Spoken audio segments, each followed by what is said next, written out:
First of all, you don't know me. We're all about that high school drama girl, all about them high school queens. We'll take you for a ride in our comic girl, cheering for the right team. Drama queens, smart girl, rough girl, fashion but you're tough girl. You could sit with us, girl. Drama queens, drama queens, drama queens, drama queens, drama queens.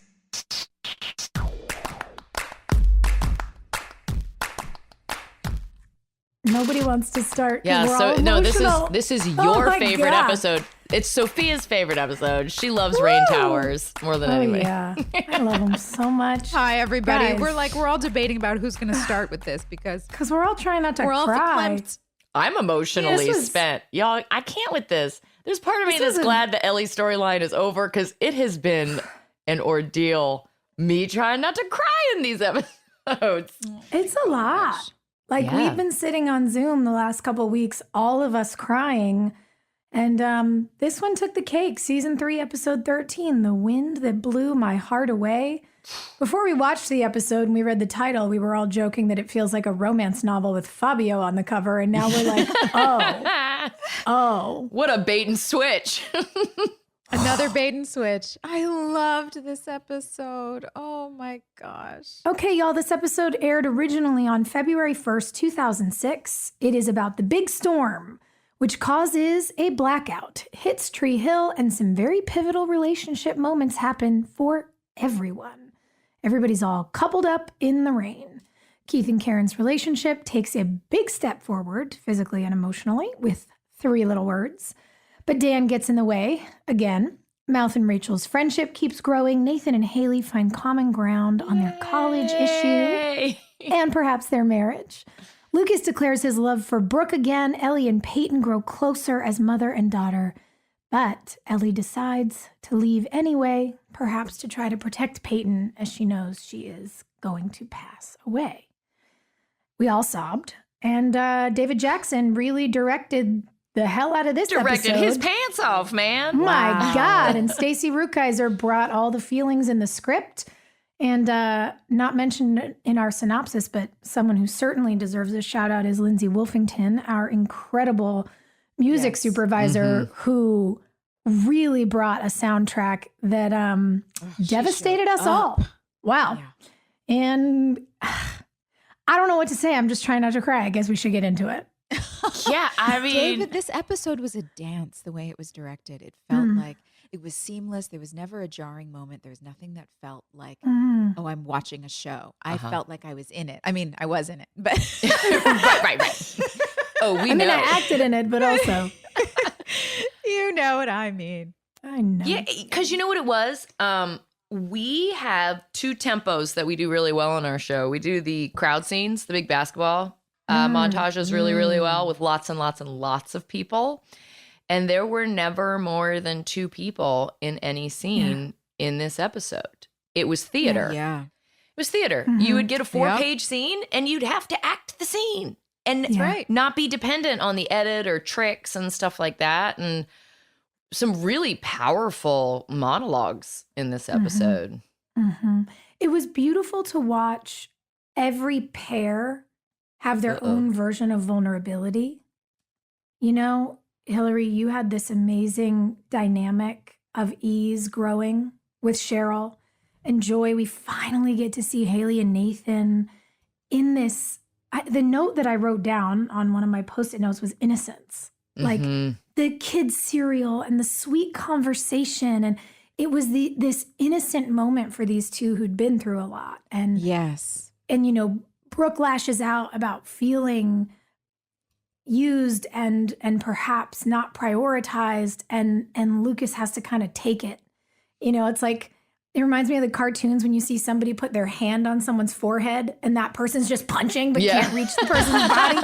Like, so everyone had their own dynamic, but in these pairs, the vulnerability really ran the gamut. I really, really enjoyed watching everybody just act their faces off. Yeah, maybe that's one of the reasons why I really love this episode, because it was theater, like you're saying. It was just us in a room together. And yes, it could have been a slightly less exciting with maybe a less skilled director, because I think David brought a lot to this in terms of creating the story of the storm as a character and bringing the town together in all of our locations. And I mean, that really, really helped. But at the end of the day, everything was relying on us being able to deliver in each of our respective rooms. And I'm just so proud of all of us. I think we all did a great job. Yeah. Good job. Good job, team. Go team. We did good. I love it. I love to, what you're saying about David Jackson as a director. You said something at the beginning that illuminated his choices for me. You said it really felt like a dance. Yeah. And you keep saying it felt like theater. It felt like you were in these little, black box theaters with these two actors in every spot. Probably helped also energetically by the fact that the rooms were dark. But David did this beautiful thing. Like, when you see good ballet and dancers like hand off between each other, and from one side of the stage, you just follow motion. He did that with the camera. Yeah. Yes. Every scene would pass through to the next one. Without it feeling like a device, like we're passing, like in the Breakfast Club episode, that device was used and it worked for that comedy of that episode and sort of where we were. Yeah. But if someone had tried to do that with this episode, it would have felt forced. Yeah. I don't know how, that was really great. I want to watch it again just from a director's perspective to I agree. because it was so well done. Especially because, we know from having become directors on the show, you can design transitions and things. And so often your coolest shots get lost for time. They're like, we got to get right to the dialogue. And like the thing you spent an hour setting up just ends up on the cutting room floor and you sob. God, yes. And I'm very curious about how someone like him, who, came from much more experience than obviously we did on our first couple of episodes, knew how to create motion that wouldn't be lost and that wouldn't feel like a gimmick. That is a needle to thread. And I agree. I kind of want to watch it again. It felt like our show. It didn't feel like somebody coming in and trying to do their own tricks and experiment and learn how to direct or something. It was like, no, I'm going to honor your show. Well, and they threw him this huge curveball with also it's going to be a hurricane, which is going to be very expensive, Maria, really hard to shoot. And so all of the things that we had to do in the homes, we had to do that in like 3 or 4 days because the vast majority of the time we spent was doing hurricane stuff. Outside. It was an all nights episode in the rain. It must have been cold because we had all those scarves. It was awful. Freezing. But more than that, like once you got wet, you had to continue to do hours of work after that. All so night. Do you remember the inflatable hot tub full of hot water? For the friends at home that don't know how we do this, hit them. Tell them how we do this. So this episode, aired in February, which meant we were filming it around the beginning of December. And for our friends at home, it doesn't often snow in Wilmington, but it is a cold winter place, made a little more confusing in terms of how the temperature affects you by the fact that it'll get right around like 34 or 33 degrees, not quite cold enough for everything to freeze, but Wilmington's on the ocean, so everything is damp. It's wet damp cold. And it's freezing. Bone cold. We'd done some water-based episodes in previous seasons, and everybody got really, really sick. So for this one, they said, we're going to we'll spend some extra money, guys, and we're going to get these inflatable hot tubs. And our sweet FX crew ran hot water in these things, but it was like just above freezing. You'd go and you'd get soaking wet under these freezing cold rain towers. And then they'd throw you in this hot tub, but you were wet, but then it was hot. And so it hurt. And It was also about 3 o'clock in the morning. Oh, yeah. It was, it was all night. It's not like when you go to the, Norwegian spa and you have a dip in the cold tub and then you have a dip in the hot tub. And it's like, it's the middle of the day at your leisure. It's not elegant. No. No, you're like fully clothed. You're fully clothed jumping in these things. So in that whole bit where Brooke and Lucas are like tromping down that road, that was the road behind the studio. Oh, yeah. Oh, it was. And that's great. They set up that little hot tub thing, the inflatable pool, under a tent. Because once the towers were going, they take a while to turn on and off. And I just remember being out there, yelling and stomping my feet like back by the airport.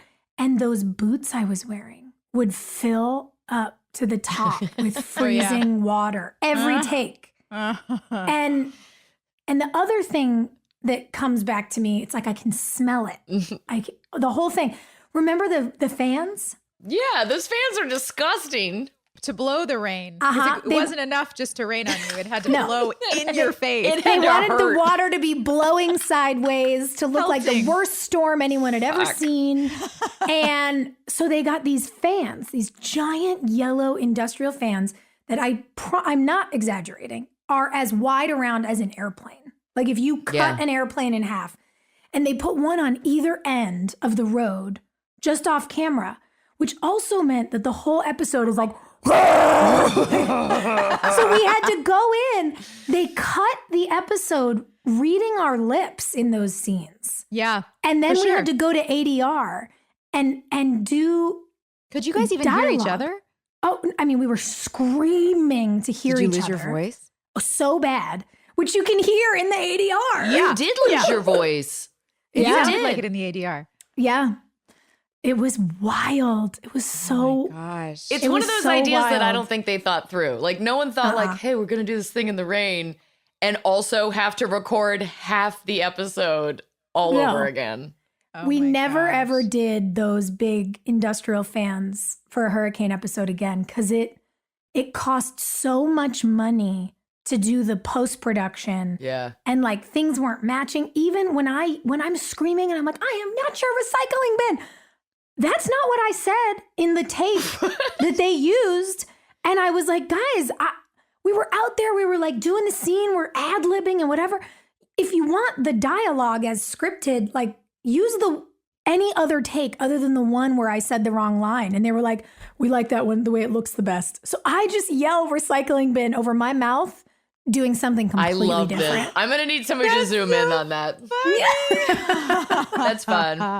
Yeah. Well, I love the scene that Nathan and Haley have just because it dates our show in such a beautiful way because he has cut out every article on her tour. It's so cute. Romantic. We just freaking screen grab that stuff now. Now you just take screenshots. That's right. Sweet. You have like a note with the links to the online articles, but back in the day, they were physical. Boyfriend had a shoebox. Did you guys have shoe boxes? Yes. I still have a box of notes and all that kind of stuff. I mean, did you ever have like a person-specific shoebox? Yes. Yeah. Yeah. Did you? I mean, why are we talking past tense? I might have 6 or 7 of them. You know what? There's something witchy about that. Like, I'm going to keep all the mementos of this person so I can conjure them when I need to. That's right. It's mine. It belongs to me now. Mm-hmm. Yes. I'm not burning red candles while I look at these things. Yeah, exactly. No, and it's such a thing that like you wouldn't expect like a jock dude to do. Yeah. Nathan nails it. I loved it. I loved it too. I remember sitting at that kitchen counter and feeling like in the first scene when he's like, that's how you wore your hair the first time and blah, blah, blah. It was very sweet. Hilarie, you pointed out, I loved very it. Sweet to have someone. I loved it. I remember it feeling really forced. Like we were both forcing our way through that dialogue because it's also so not James. No. To talk that way. It's like, in that sort of, I don't know. I mean, I was never in that context with him in real life. So I don't know if he really ever does that or not, but it just didn't seem like his personality. And we both seemed to just be having a hard time like getting through it. But then once we got into it and we were like down on the floor and by the fireplace, and then we were really in the Renaissance painting. In the Renaissance painting. Wasn't that beautiful? It gorgeous. just felt more conversational, I guess, and more playful. And so that felt great. And then out in the rain. When did the Notebook come out? I feel like we were just copying that scene because everybody was copying that scene in the rain. Once everybody was kissing in the rain. Every show was like, letters in the rain. It has to happen. Somebody kiss in the rain. It just dawned on me as you were talking about that monologue being scripted for James. It's a Hugh Grant monologue. Do you know what I mean? Good call. It's absolutely a Hugh Grant monologue. And so to have James, who is very much like a practical man, deliver it is I mean, I found it very impactful because I was swooning, Me and you're too. like, Hilarie. I was just like, wow, he remembers all those things? I would never have expected that. Can you say it again with a British accent? The two of us were dying at how sweet you guys were. And Joy, you were like, oh, it was so awkward that day. It's such a testament to how you never know how something's going to look to an audience, how it's going to cut together in an edit. And, That's right. and something I always loved, because you guys had to act together the entire length of the show. Yeah. Like, your friendship was like, so often you guys had this amazing, almost like when off camera, almost sibling energy. Yes. And when one of you would be like, what is this scene? It would just be so funny. And it always wound up. You guys had this shorthand to where even if something, to your point, felt forced, you would find something like really special together. And it's, I don't know, it's cool to watch it from this distance and to hear you be like, oh man, that day was so awkward. And then to be like, but look how cute We it didn't looks see on it, baby. camera. We did, but you know what? It is kind of the magic, the lightning in a love bottle, that. that you don't know how it happens or where it comes from. But yeah, I mean, they would write this stuff for us, and a lot of times we would be like, "This is so ridiculous," but we would just commit to it, and it turned out great, and So fans great. loved it, and the chemistry worked, and it would just be like, "All right, check another box off the list. We did it. It turned out loved okay." it. Yeah. I Well, in loved this it. episode, they nailed it, having you and Nathan like talking about the relationship, talking about the tour, finally addressing The stuff Yeah. with Chris Keller, with Tyler Hilton singing. In the background, Lindsay Wolfington. Genius. Him covering Missing You while you guys are getting over the Chris Keller of it all was smart. It's so smart. genius. That's my favorite cover, by the way. I just love his cover of that song.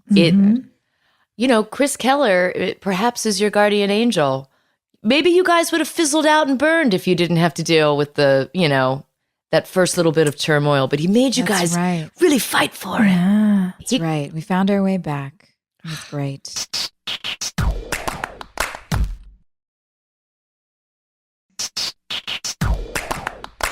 And that rain, it was again another one of those, like, it's pelting you in the eye. I couldn't look up at him. You guys are always Yeah. kissing in the rain. Oh, so and I also had I don't know if I had just gotten married when this was shot or if I was about to get married, but I felt suddenly very, I was young and like not sure how I should interact with my on-screen husband when I was in a romantic relationship, and wanting to like be a good partner in real life, but also What are the rules? wanted to do my job well, and there was some complications with that anyway. Just and everybody's feelings, and it just was like, what do I do?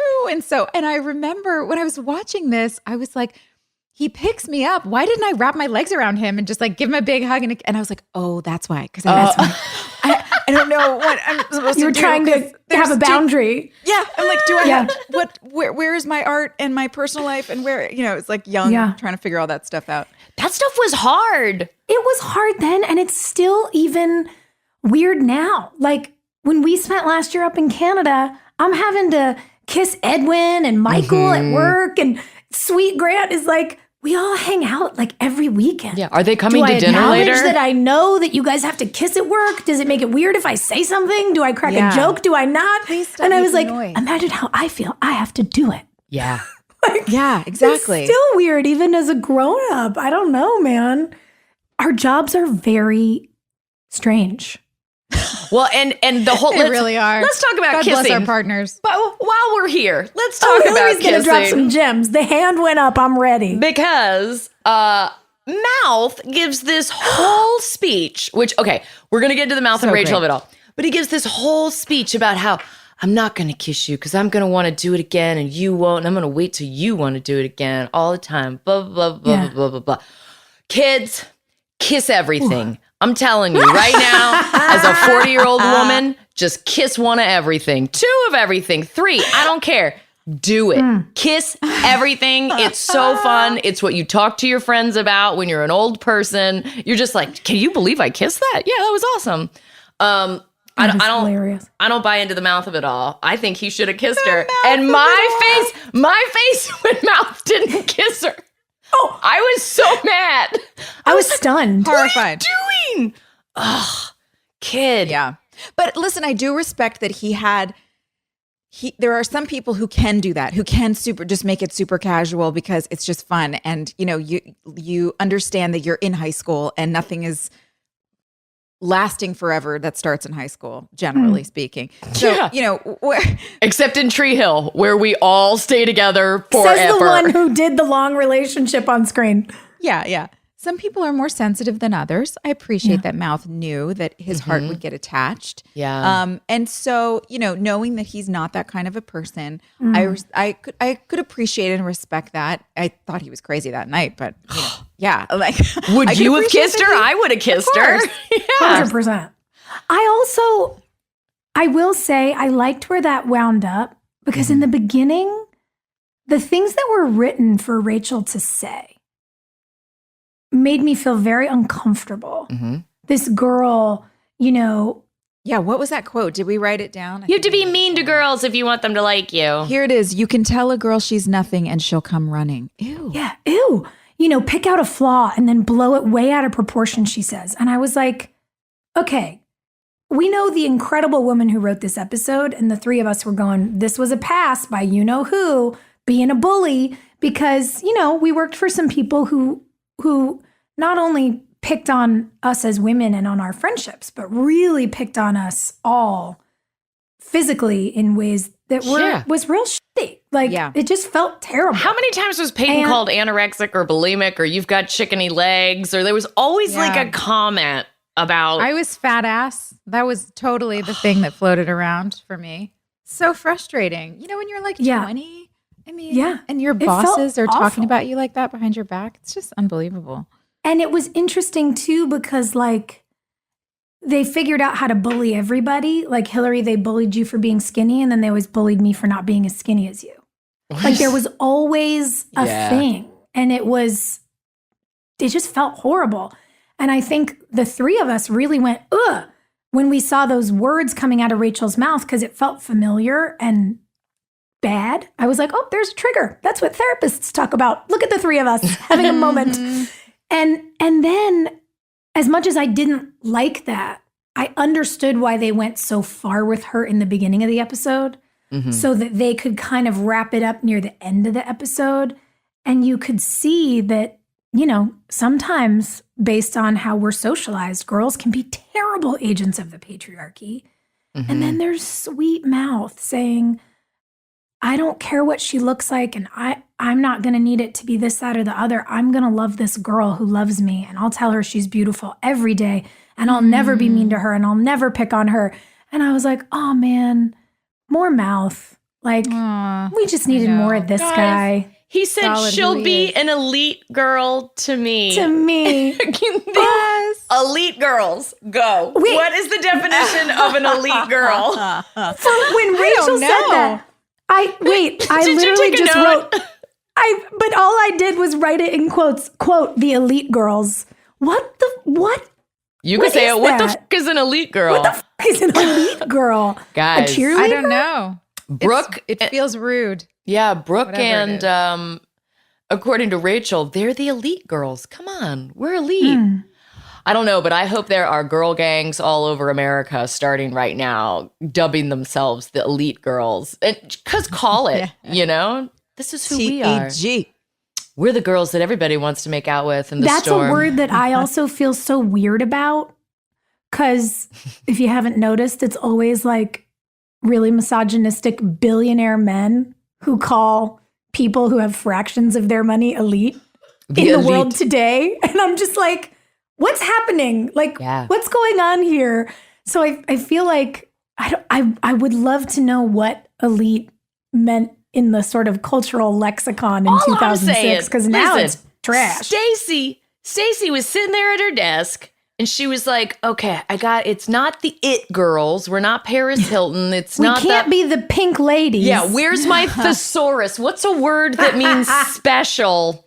Elite. Okay, we're going to use elite. These are elite girls now. It just... I think you were right, by the way, Hilarie, that she was kind of poking fun at... I do too. Our creator, because she... with the poncho, the whole thing with the poncho with Nathan and Haley, and a lot of the dialogue that Rachel was saying was so it felt very overly done to the point where it was so overtly exact phrases that had come out of his mouth. Yeah. So to be able to rebuttal that from Mouth's perspective of like, no, this is, and we know he sort of always saw himself as Mouth. So I think it's genius level trolling to have a boss and take that. Because when they said like certain things about Rachel, I was like, oh my God, like, you know, those things that Mark used to pick on. And what Mouth says is, oh my God, I can't find any flaws in this. You're perfect. And I'm not going to come after you physically and kiss you because it's inappropriate. And so it's basically a female writer's way of putting him in check. Just being like, no, tacky. I like it. I wanted to hear something else with Mouth and Rachel that I want to talk about. When he first is there in the beginning of the episode, he kisses her and she's like, whoa, what are you doing? Did you just try and kiss me? Or he tries to kiss her or something. And he says, well, you invited me over, you offered me a beer and then turned out all the lights and we're sitting on your bed. Like, basically, what else am I supposed to think? And she's like, I just thought we were going to hang out or whatever. And he's great about it. He's like, I'm so sorry. You know, it's a really a nice example of how to behave. What do we think of, like, is it fair to say that if you're putting out those kinds of signals, it's a fair assumption for the other person to make that this is your goal?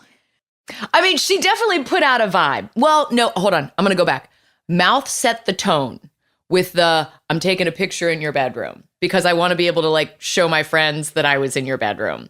Okay. Yeah. And she is like, okay, well, if you're trying to impress your friends, let's take like a good photo. And that's when she pulls him onto the bed and is like, let's, you know. That's a wingman move. That's a move where it's like, you want to look cool? I'm going to make you look really fucking cool. Yeah.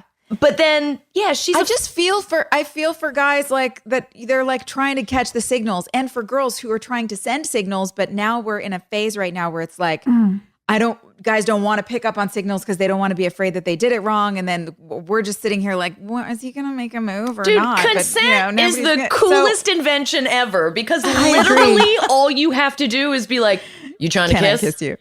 Yeah. That's it. Yeah. It got so simple. Yeah. Right. And here's what I think is interesting. We're analyzing this as adults. Yeah. When I was 16, I was still having sleepovers every weekend.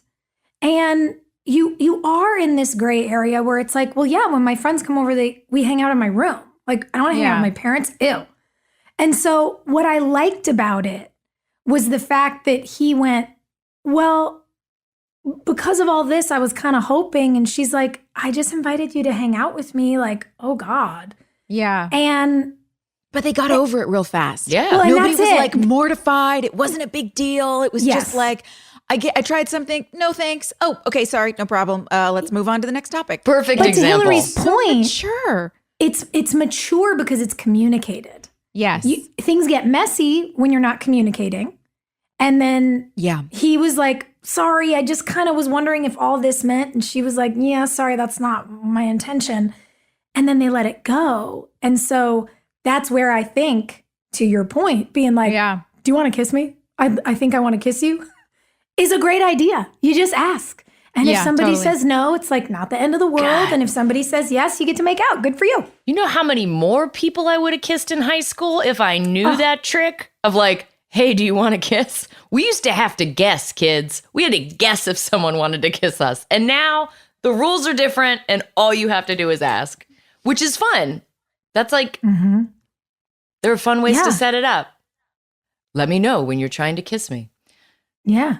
And I liked it interestingly does go back to what he said in the end when he's like, when you wake up and you have to call me, like when I'm the one you want, then we can talk about kissing. And I was like, touche, sir. And then she bounces over to his locker Monday morning. Hi.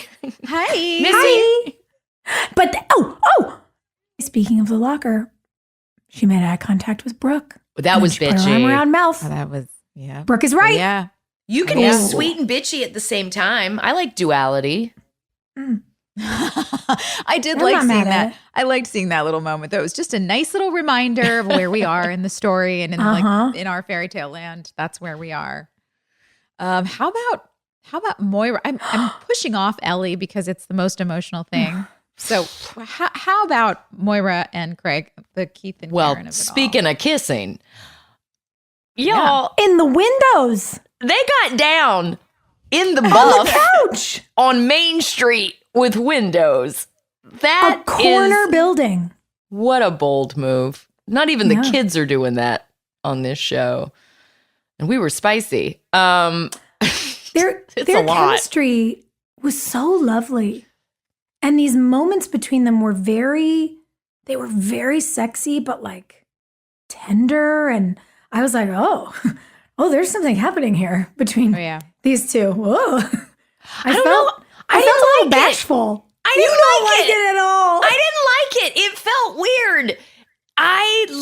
You've never thought they had chemistry. You didn't I it. like the way that Craig and Barbara acted. Like I shipped, as the kids say, Deb and Keith. I thought their Yeah. chemistry was like bananas. Yeah. And Yeah. Moira and Craig certainly had like a tender element, but just always kind of felt like, guys, you've been friends for so long. Why are we going to do this? Why are we going to go down this road? Ugh. What is it about chemistry? How is it that some people just don't click on camera and some people do, even if they're written for each other and they're writing Yeah. and they're both great actors? It's such a mystery to me what that factor is. I'm It's a sure a lot of chemical. people have been trying to capture it. It's a It's chemical. chemical for sure. Must be chemical. Yeah, and it I is agree. And then embarrassing to like, it's embarrassing as an actor to know that the chemical's there, right? And then have to be like, but it's pretend. This is our job. Like there's just a weird dance you have to do in your head where you're like, I don't love this person. I can fake it really well though, because we both were genetically predisposed with the pheromones needed to create a chemical connection. But also a lot of people who are not remotely attracted to each other have great chemistry on screen. Yeah. Yeah. I would So say I- I would say people who hate each other Yeah, Have- that happens too. at times. Been there, done that. Yup.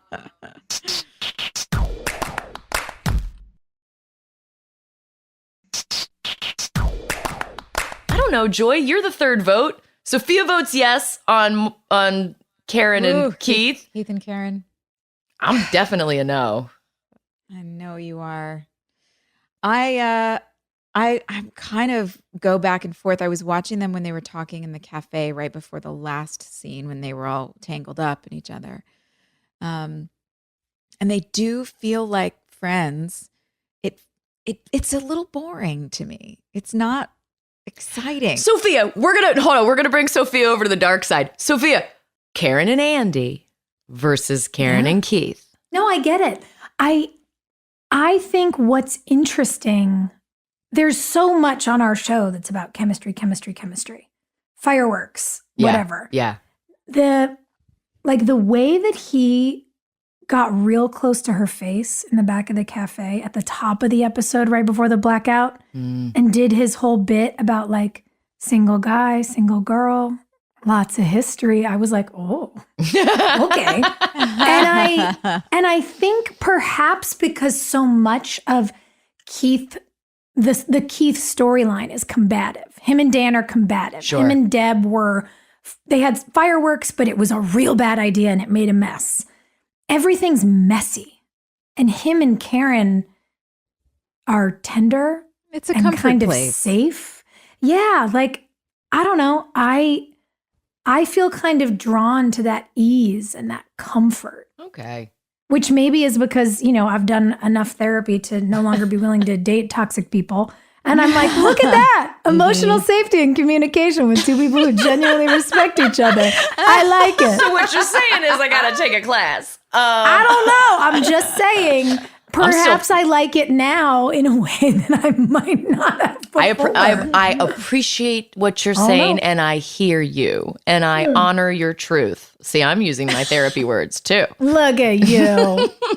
Yeah. Okay. So who else? So Dan creeping around in this storm, and then getting the key to the lockbox. Sorry. In what world? Sorry.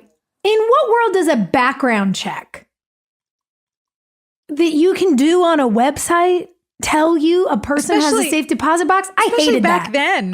When the internet was still like We were still inventing the internet then. It was a work in progress. That felt really lame. Yeah, they got bored on that one. They're like, just get us from point A to point B. Like, just get us in that lockbox.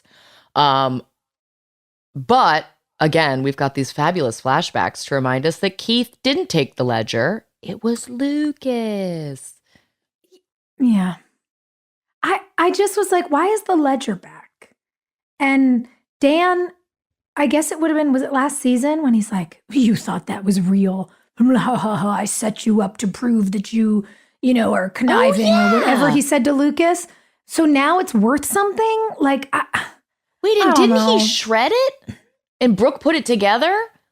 Yes. I'm very confused. No, wait, that was long sheets of paper. It was like one long printout. Wait, yeah, what was that I put back together? What was in the ledger? A copy? Was it a copy that Brooke put back together? It was something from Dan's.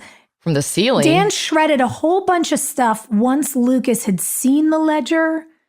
So I don't know, probably files or something. But if you guys are going to be a criminal, do better.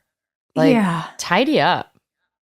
What is Dan even looking for in Keith's place? He just decided to go wander around and poke around because he... And the one picture he knocks over has a key tape behind it. Dun, dun, dun. And of course, it's a picture of the two of them from when they loved each other. I don't know. That all felt schmaltzy. Yeah, there's one strange little flashback of the two boys. I mean, I don't know. It worked within the context of the episode, but it felt like that would have worked better if the whole episode really was about the two of them and their history together, like a bottle episode. Yeah. I just have to express something because we're talking about our own sort of lessons in directing and what there was so much in this episode that David Jackson did so well. It drives me nuts when directors, and maybe he just wasn't given the time. Let me asterisk 7 hours after we filmed all the storm stuff to do everything else. But like when whether it's directors, producers, the whole show, maybe they were running late, working with kids is tricky because you only get them for so much time. But when you don't work with kids enough to get them past the stage where they are saying their lines and looking at the other kid and saying everything is going to be okay, I'm like, help these kids talk to each other. Yeah. And that whole thing felt rushed. Even the way they shot that scene with them, like they never got comfortable with their dialogue. And I think had that to have been rushed. I think you're right. It must have been. We were always behind the ball on our show with time. We were always scrambling to get the last shot. Yeah. Because, as happens so often in TV, a studio doesn't want to give you as much of a budget as you need to shoot your show. So you usually do like 1-2 few days per episode. So but they also want you to make the biggest show ever. Oh, yeah. The biggest. They'll give you a lot of money to rent airplane-sized fans, but not to produce the show.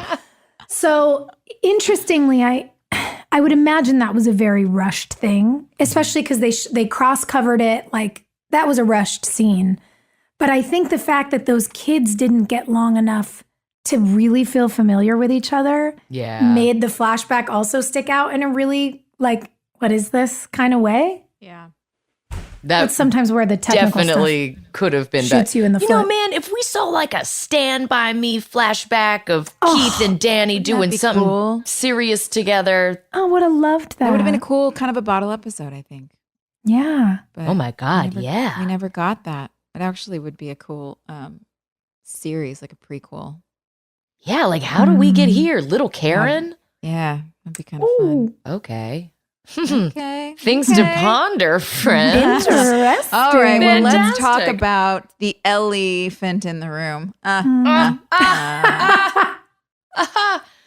Oh man. Guys, Golly, Hilarie. when you're such like good work. no, when you're a little kid and you're like, I don't know, like sometimes you think maybe I'm adopted. I wonder who my real parents are. Like my best friend Nick swears to God Susan Sarandon is his real mother. You know, like sometimes you just see people and you're like, yeah, no, that's who I belong to.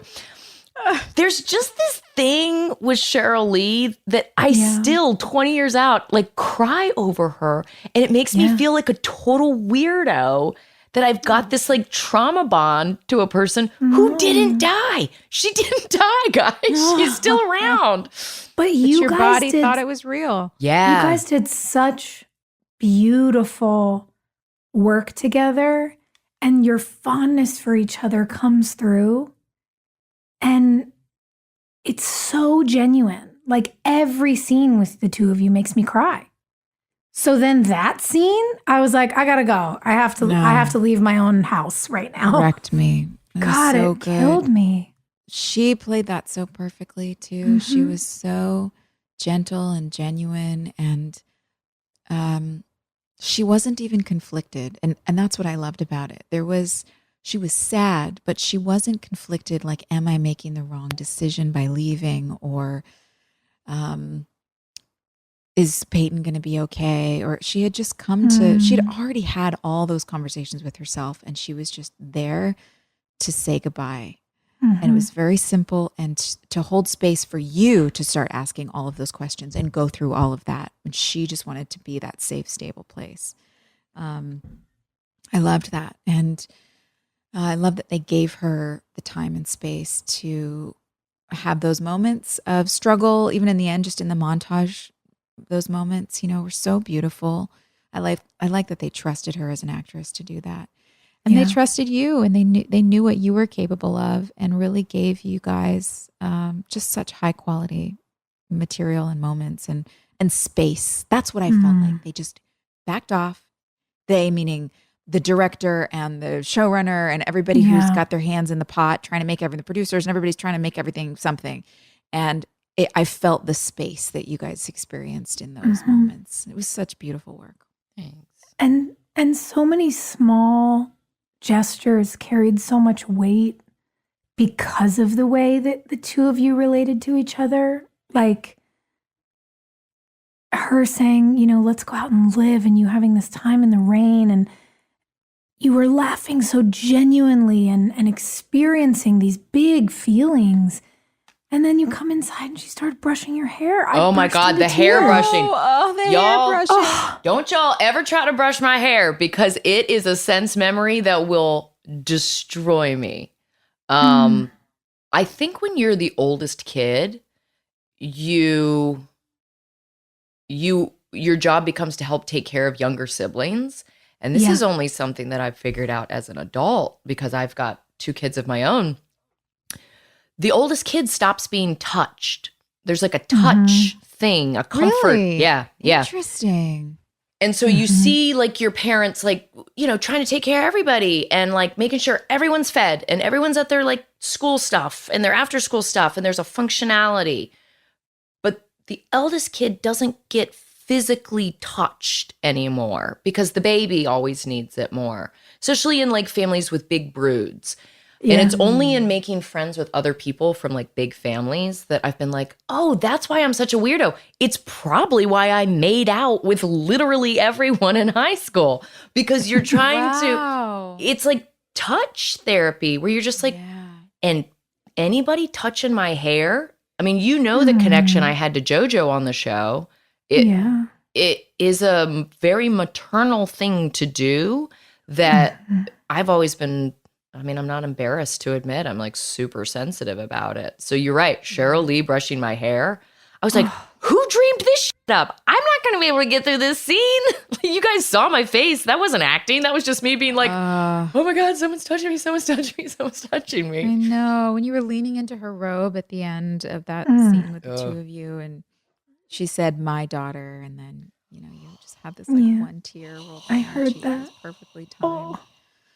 Yeah. It was beautiful. You broke my heart. Well, I was really, really sad that we lost her. Mhm. And, sad for Peyton, but also sad for myself because, we've gone on and on about how awesome she is.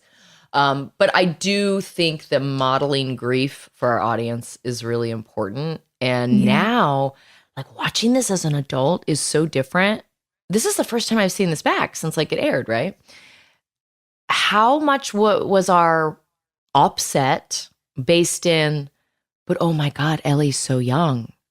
Like when we did this the first time, she was a grown up and it was like, oh, grown ups She was die a parent. sometimes. Yeah. She's younger than we are, and the idea that a young woman could die in this way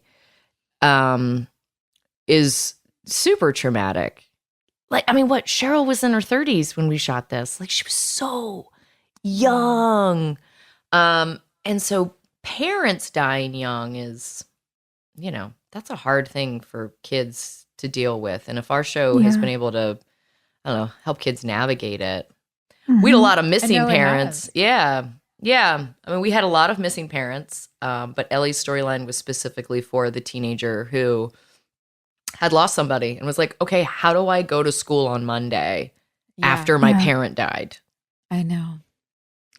I love that we got to model that and that you did such a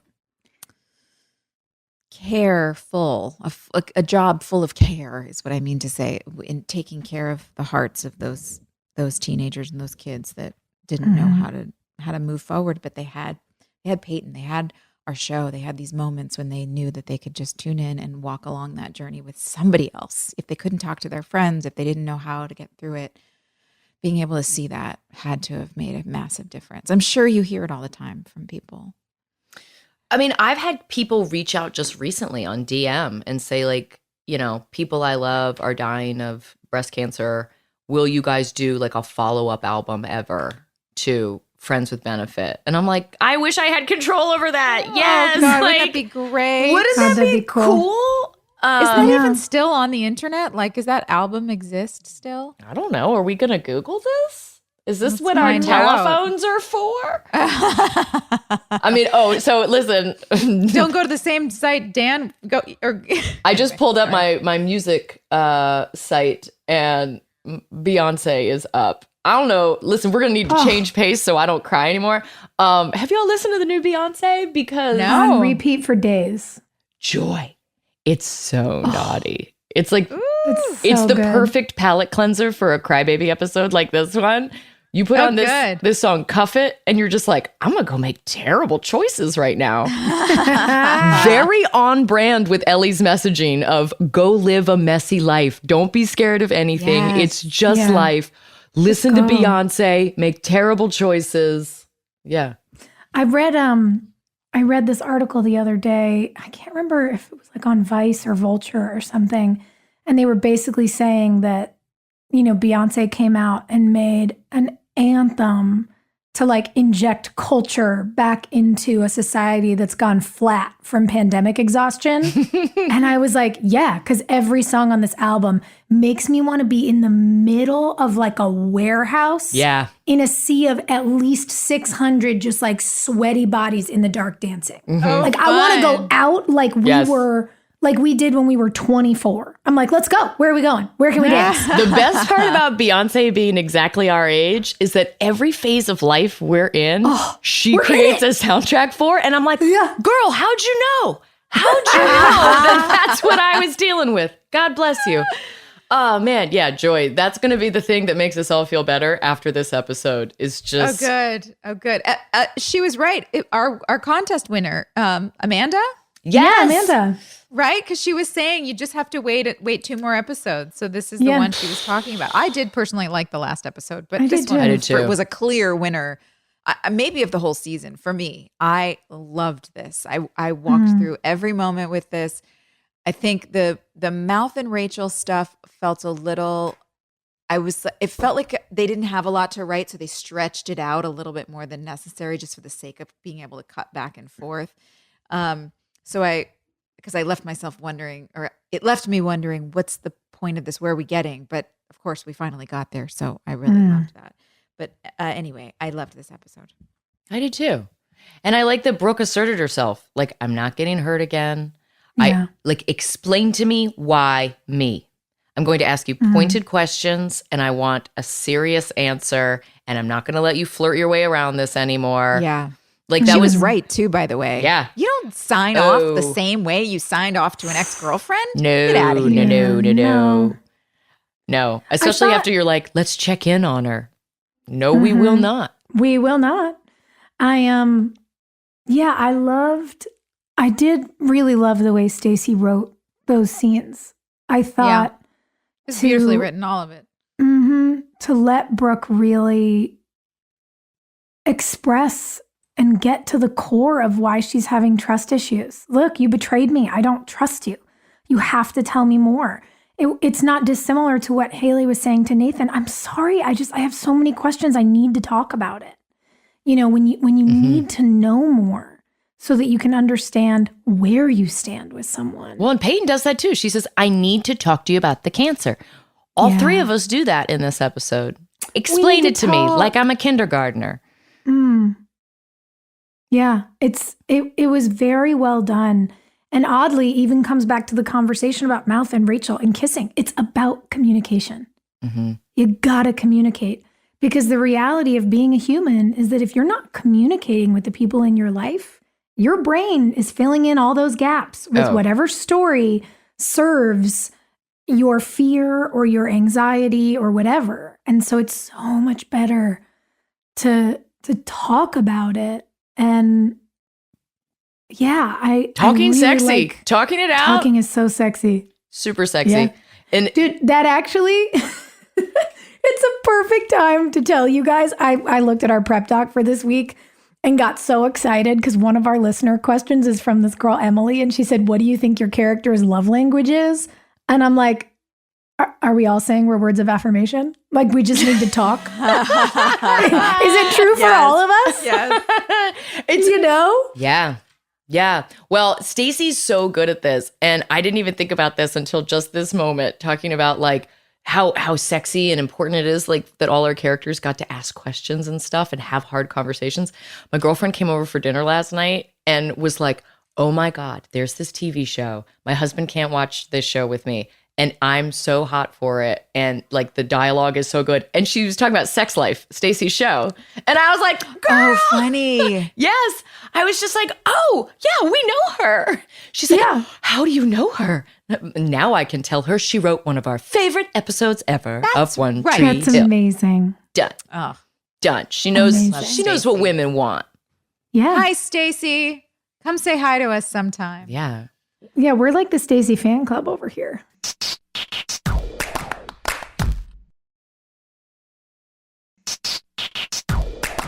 What are our listener questions this week? Yeah. Well, Words of affirmation. Yeah, joke acts of aside, service. what do we, Words of Yeah. my love language?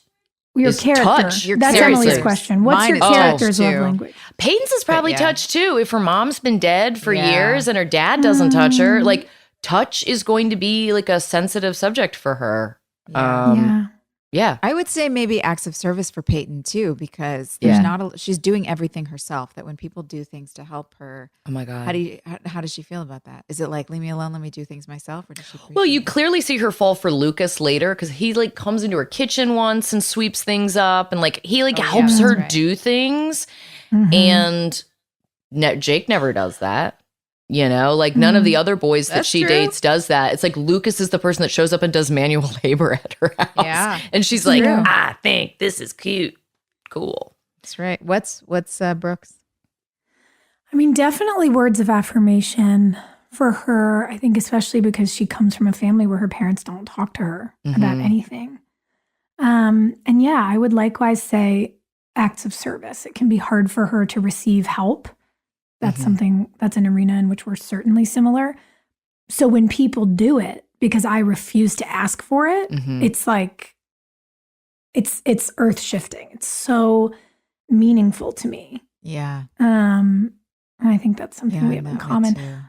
It also took me years to realize I'm a bit of a magpie. I like to collect and nest and It took you build. years to realize that, Sophia? Because we could have told you as your friends. No, but you know what I have to say? I'll be vulnerable here. Like, as a younger person, when people started talking about love languages and people were like, gift giving, I was like, how shallow. Gift giving. Annoying.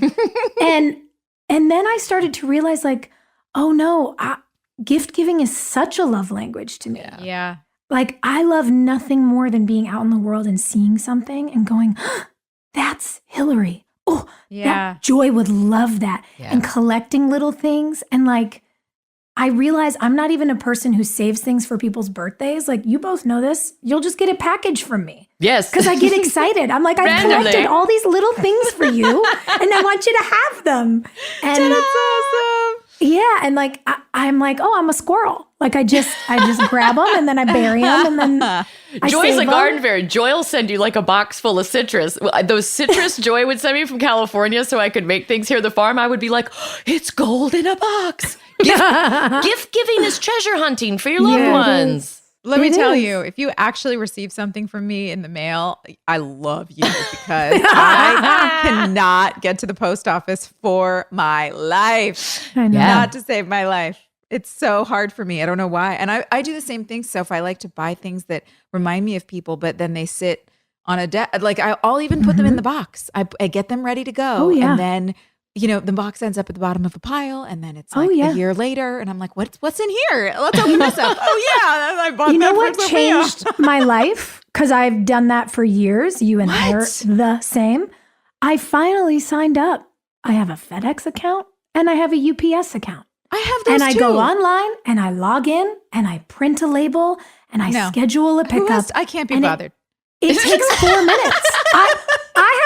I haven't seen the inside of any post office that isn't like a cute post office from the 50s in a little town where I'm like, oh, I got to go in there and buy some stamps. Like that is like a community service project to me. But you think I'm going to go to the post office in LA? Absolutely never. So it's only since I finally was like, I'm an adult. I've managed to pay my mortgage for a long time. I have to figure out how to get the mail out of this house. And that's it. Like, that's where the internet has been helpful to me. But if it wasn't for that, you never would have gotten your tumblers and Hilarie never would have gotten the mug with her initials on it. Joy, we're just going to find you like a brawny mailman that has to come by Ooh. once a week that. and pick up your Or like- packages. Or I just need like a scale where I can I need what the post office has, where it's a scale and then there's a keypad on it. And then I punch in the address and the weight and then the scale prints the label for me and then I just stick it on the box. That I could do. It's the getting online part that is it's just an endless abyss of pain. Baby, can't if Dan stand Scott it. You need can an find assistant. if Dan You need an Scott can assistant. find that little box that Keith had in 2005, we can find you a scale machine. We're gonna find you the scale printout machine. Oh my God. I believe in the Tactile power and of our fun, audience. That's what I need. Wait, what's Haley's love language? Did you say? Yeah, I think she's acts of service and, Yeah. and probably words of affirmation. Actually, I don't know if she is words of affirmation because Haley does seem to call bullshit on a lot of things. And she's very like, yeah, you say it, but show me. Yeah. So I don't know. Maybe it's acts of service and what are the other ones? Gift giving, acts of service, physical touch, Words of affirmation, Words of affirmation. and quality time. quality time. That's what it is. Right? It's quality time for her, for sure. Yeah, I Yeah. think that makes a big difference. And then we have Danielle who says, how different would the show have been if Dan and Deb had another child once they were older and more established? Oh, so if Nathan had a little brother, do you think there would be a different dynamic or drama if Nathan had a kid sister or brother? I wonder if they ever thought about that. That's interesting. I mean, I feel like it would have been a distraction. I don't know that Deb would have been willing to have like she stuck around that To have marriage for a another long kid with time. Dan? God bless her, but I don't know. I wouldn't. no, sometimes it can take the heat off of, it can either take the heat off of the first kid or then you could just pit the kids against each other and it becomes daddy loves you more, mommy loves you more kind of situation. I don't know. Well, I mean, They're so Dan gross. did it with Nathan and Lucas, and they didn't even grow up in the same house together. But we went through that whole dynamic where he moved Lucas in, and I definitely think he would be the kind of parent who'd pit the kids against each other. Yeah. And I wonder if, you know. Do you think having Deb a girl would have changed tendency in Dan? him. Do you think having a daughter would have been... He would have been Trumpy with her. It would have been weird. Yeah. Ew, like if I can't even say it. I know exactly the photo you're picturing right now. You know what I'm talking about. He would have been gross with her. Yeah, Dan Scott would have been the man who said, "Is it wrong for me to want to date my daughter?" Yeah, Ew, for sure. oh, you guys, I'm gonna barf. That's right. He picked up Haley's bra and he would hang It's so out and like gross. outside of the No. shower where Yeah. Peyton was. Ew, yes, you're right. It's Gross, nasty. I really think Deb knew. She knew he was a terrible parent. She saw the way that Dan was willing, like the deep misogyny that you have to be capable of to literally get two girls pregnant at the same time and watch them both have your kids. Yeah. Is pretty gnarly. And I think Deb would have observed the dynamic Dan had with Keith, which was so cruel, Yeah. and said, either way, we would lose. Like, no. Yeah. She had to know. But I will say, as you know, as an only in my life, yeah, man, like being the only one, it's a lot of pressure. Mm-hmm. And my parents are pretty great. Yeah. You know, they're not like Dan and Deb, but it is a lot of pressure. There's no one else to pull focus. Yeah. So there's a lot of expectation, attention, you know, there's a lot you have to kind of live up to. Yeah. But I would, if I put myself in Deb's shoes, I think she likely would have said, I'd rather focus on one than run the risk of either of these dynamics I've seen Dan have in his life that have been so toxic. Yeah. She probably secretly got her tubes tied or something. Right. Don't tell anybody. Oh, guys, thanks for walking through this wild hurricane of an episode with us. We hope you enjoyed it. Let's spin a wheel. Most likely to... Da, da, da.